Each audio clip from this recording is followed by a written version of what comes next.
First, let's take a look at some of the basic ideas about early universe and how we get to study it and deduce what happened very early after the Big Bang. And in particular, the cosmic microwave background as an important signal of the early universe. So here are some of the key ideas. As you push back in time, the universe was smaller, so it had to be denser and it had to be hotter. You push this far enough in the past to smaller and smaller expansion factors, it can get really, really hot. And it does. And in principle, the Big Bang happens at the redshift of infinity, which is the universe is condensed into a point, and so it can obviously reach very high temperatures. Now, if you have plasma in a thermal equilibrium, and it doesn't matter which particles they are, photons can create particle and antiparticle pairs, and they do. And the characteristic energies of photons will be Boltzmann constant time to temperature, and so that will be of the order of rest mass energy of the particles that are being created.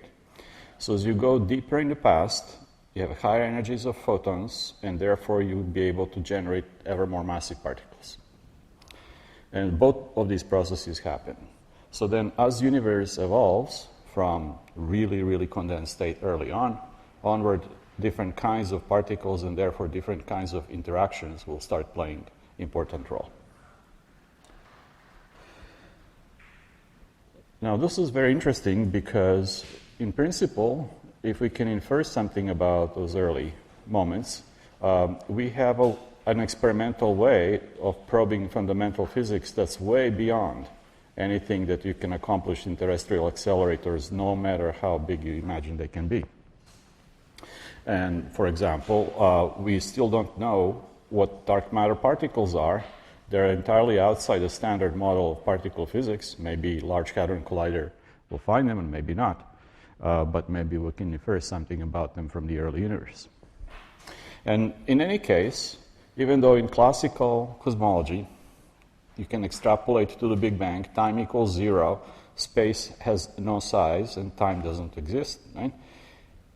That's not likely to be the case. At some point, that classical theory has to break down, and we have no idea when exactly how, because we do not have quantum theory of gravity.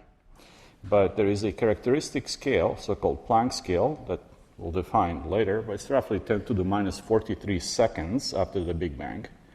And we're pretty sure that by the time you reach to that high density, short times, quantum gravity must be playing a significant role.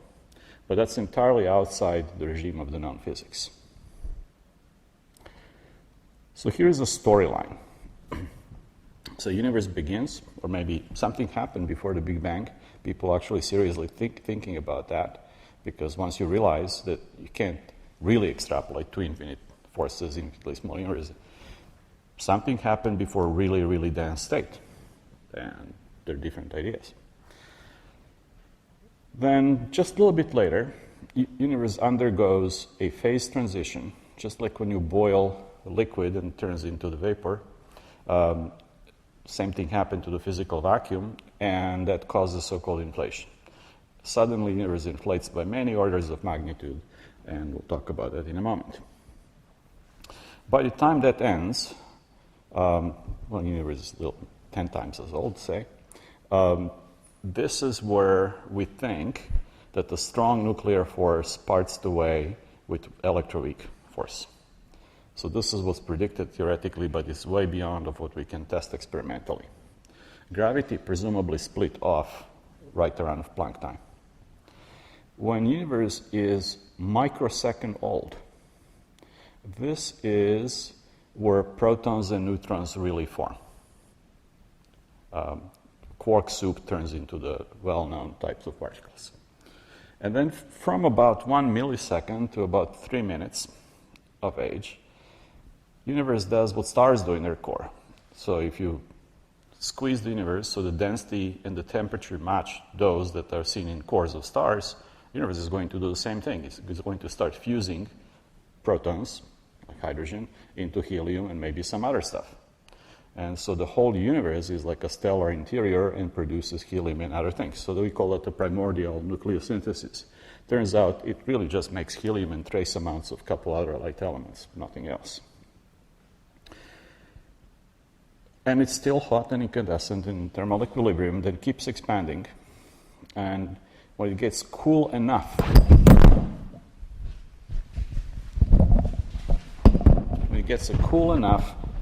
so that gas can no longer stay ionized, the ions recombine, and we call it recombination era. And this is at that point, the universe becomes transparent to radio waves. And that's where cosmic microwave background originates.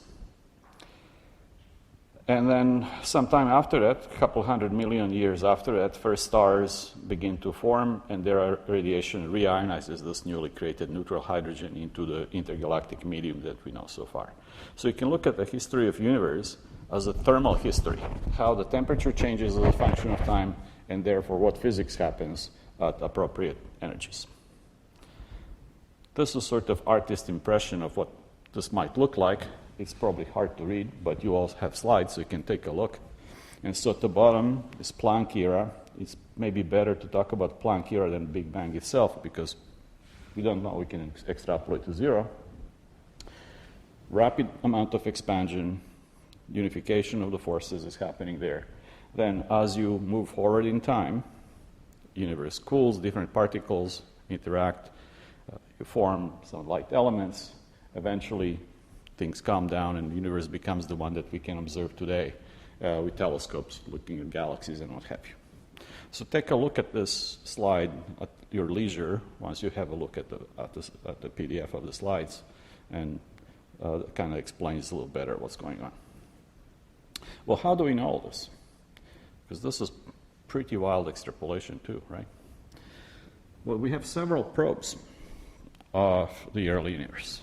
The first and the most significant is the cosmic microwave background, which is the afterglow of the Big Bang, the radiation that was released when the universe became neutral 380,000 years after the Big Bang. That's roughly redshift of 1100. Then we can look at the abundances of light chemical elements and deduce, once you remove those that are made in stars, what happened so that you can make those observed abundances of, say, helium, isotopes, deuterium, lithium, and so on. And that way, you can have some empirical probe of universe when it was between millisecond and a few minutes old. This is well-established physics, nuclear physics, that is now beyond doubt. It's tested experimentally and so on. Then as you start going deeper and deeper, things become more uncertain, because we enter the realm of high energies which particle physics hasn't really probed yet.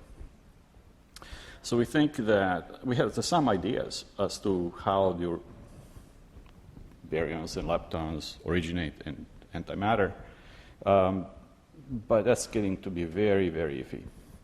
And then suddenly, when you get to the really early ages, like 10 to the minus 33 seconds, this is the inflation era. And that turns out to produce a whole bunch of verifiable signatures. And so it's amazing that by observing the universe now, we can actually infer something about physics that happened 10 to the minus 33 seconds after a Big Bang, which is many, many orders of magnitude beyond the energies that we can probe with accelerators today. So this is why cosmology is now connecting with particle physics, and the universe itself becomes one gigantic lab for fundamental physics. All right, let's rewind a little bit. So the cosmic microwave background. Once you accept that the universe has been expanding for a while, it's trivial to run the movie backwards, and that's what Lemaitre did when he came up with the idea of primitive atom.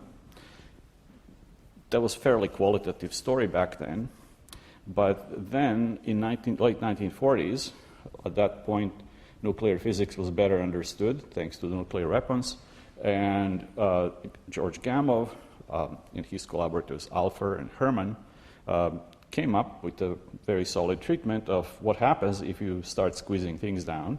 You reach the states of plasma where nucleosynthesis will happen, and as you expand, there'll be afterglow, it gets shifted, and they actually predicted that the universe would be filled with radiation corresponding to roughly 5 degrees Kelvin. That was a little beyond what they could test experimentally. Actually, it turns out that this signal was detected indirectly in 1940, 41, something like that, because you can observe molecular transitions in interstellar medium, and some of them can tell you what the temperature of the radiation field is, and the coolest they found was something like 3 degrees Kelvin, but nobody understood back then that that was cosmological. So the real discovery was done by Penzias and Wilson in 1965. They were developing radio technology for satellite communications in Bell Labs, and they discovered there was this extra source of noise that they just could not get rid of, and it came isotropically from everywhere in the sky, and somehow that was recognized to be that long-sought signal of the cosmic microwave background. Bob Wilson, by the way, the one who's on the left here, was a Caltech student, so he got Nobel Prize deservedly for this, and this sets the right expectations for you guys. What's shown here on the right is Planck curve, or black body spectrum, and this is not theoretical curve, this is the actual observations. So this was from a satellite, COBE satellite, and we now know that cosmic microwave background is as perfect black body as we can make it. In fact, it may be better black body than any that we can do in the lab, with a temperature about 2.73 degrees. When this happened, cosmologists were still debating whether or not Big Bang cosmology was something to believe in, because it had this unpleasant idea of the specific moment of creation, and there was a competing model of steady-state cosmology, which the universe is always the same, just new matter keeps forming up. That model does not make prediction of the radiation field baiting the whole universe, and so once this was found, it was pretty clear that the Big Bang theory was right. So when you take pictures of the microwave background over the entire sky, it's pretty uniform. Now, if you turn the contrast knob by a factor of 1,000, you see that there is a dipole. We're moving in a particular direction, and that's our peculiar velocity that we discussed earlier. You subtract the dipole, and you see that there is a lot of mass from the galaxy, electrons from supernova remnants and so on, thermal emission from dust. And if you model the galaxy very carefully, then subtract it out, turn the contrast knob another factor of 1,000, you see that there is this motley signal, which is parts in a million of the original signal. And those are the primordial density fluctuations, those that later on grow to become large-scale structure. Well, where do they come from? They're actually music of the spheres. So in the early universe, there are going to be some non-uniformities, which are inherited from quantum fluctuations earlier on. And so baryons and photons will be falling towards the deep potential wells.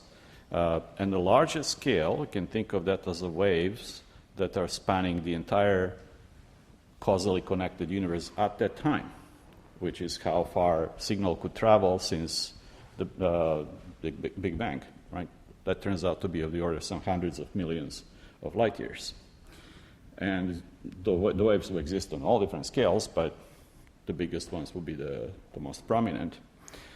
So then what happens when you suddenly recombine, you remove the restorative forces of the plasma, whatever waves were there then in the electromagnetic field, the radiation field, stay frozen. And these are these bumps that we see in microwave background. These are just temperature fluctuations that were due to these very large universe-scaled waves right around the time microwave background was released. And by studying them, we can learn a lot about the universe when it was 380,000 years old. The way we quantify this is we use spherical equivalent to Fourier transform.